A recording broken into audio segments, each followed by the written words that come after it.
C'est le troisième omnibus en une semaine à sortir chez Panini Comics. 3 omnibus en moins de 7 jours, c'est possible. Et Panini l'a fait. Et Panini a décidé de proposer des omnibus très différents, destinés à des publics très différents. Il y a tout type de lecteurs, on l'a déjà dit. Il y a des gens qui prennent tout. Il y a des gens qui n'achètent que du Conan. Il y a des gens qui n'achètent que du Alien. Il y a des gens qui n'achètent que du Predator. Il y a des gens qui n'achètent que du Avengers.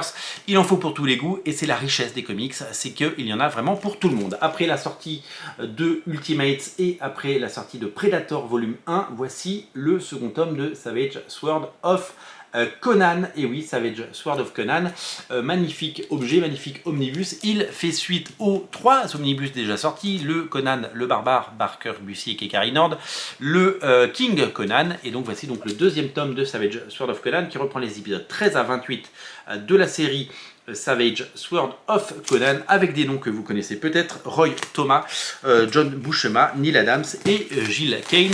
Jill Kane, on dit Jill Kane. J'enlève le plastique, on enlève le rubber, voilà, hop, et on va découvrir rapidement, on fera un page à page évidemment, bien entendu, pour regarder la beauté du trait. Ça, on s'en souvient de ce dessin. Si vous avez lu les versions intégrales de Semic dans les années 90, vous connaissez ces épisodes, des épisodes en noir et blanc, des épisodes cultissimes pour une période fabuleuse. Le dessin, le trait incroyable de John Buscema, dessinateur historique, qui a fait évidemment plein d'autres choses, du Wolverine et j'en passe. Vous allez pouvoir découvrir la beauté de ces pages et la créativité autour de la franchise Conan, qui a tout souvent très bien été traitée chez Marvel et qui a fait des merveilles. J'essaie de voir si je trouve dans les crédits, pendant qu'il est ouvert, d'autres noms. J'essaie de voir la page, voilà. Au dessin de John Buscema, Barry Windsor Smith fait l'épisode 24, ça fait plaisir. Jill Kane, on l'a dit, Greg Hildebrandt, et ouais, Neil Adams, Steve Layola et Tim Hildebrandt, qui fait avec Greg Hildebrandt, parce qu'ils travaillaient ensemble, et avec Alfredo Alcala à l'ancrage, évidemment. Donc c'est très beau, c'est du noir et blanc, c'est magnifique, c'est historique.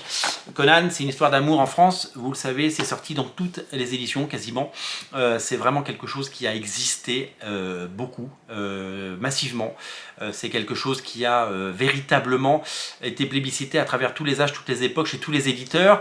Il y a des collections Hachette, il y a eu du Semic, il y a eu du Soleil, et il y a évidemment ces omnibus Panini. Alors j'ai cru lire, mais j'ai pas la confirmation, vous me la donnerez peut-être, qu'il y aura 12 omnibus qui sont prévus. Waouh, ça va faire joli dans la collection, et c'est un véritable trésor de l'histoire des comics et de la bande dessinée internationale qui nous est proposé dans une édition à la fois luxueuse et somptueuse. Alors sachez que, vous le savez, les omnibus, ils sont pas autant en rupture qu'à une époque. Ça, c'est d'évidence. Donc à une époque, on pouvait dire « Attention, prenez-le, vous allez voir, il va se vendre très vite, si vous ne le prenez pas, vous l'aurez pas ». Il se trouve que les omnibus Conan, ils marchent super bien. Aujourd'hui, les omnibus Ultimate, ils sont disponibles. Je ne vais pas vous dire prenez-le, sinon demain, il n'y en aura plus. L'omnibus Predator, il risque d'être en rupture aussi celui-là, mais les omnibus qui sortent, les 4 Fantastiques de Jonathan Hickman, c'est toujours disponible, vous le voyez bien. Conan, ça marche très bien. Conan, ça marche très bien. Alors, il y a des rééditions qui sont prévues, des rééditions en cours, des rééditions qui sont planifiées.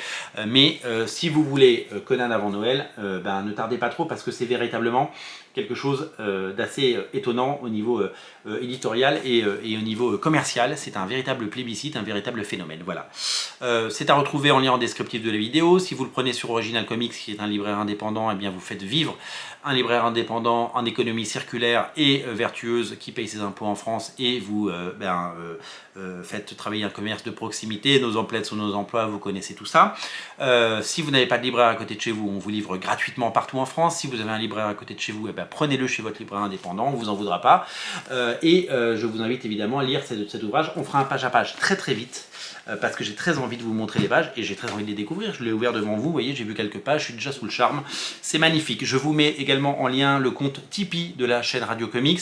Ce lien Tipeee, vous le savez, il est là pour accompagner la transition de la chaîne, qui va se désolidariser petit à petit et de mois en mois de la boutique en ligne et de la boutique physique. Le but est de ne parler que des auteurs, que du contenu, que des jolies choses, et de vous montrer évidemment ce que c'est que le marché des comics, de faire des vidéos que vous plébiscitez et que vous aimez.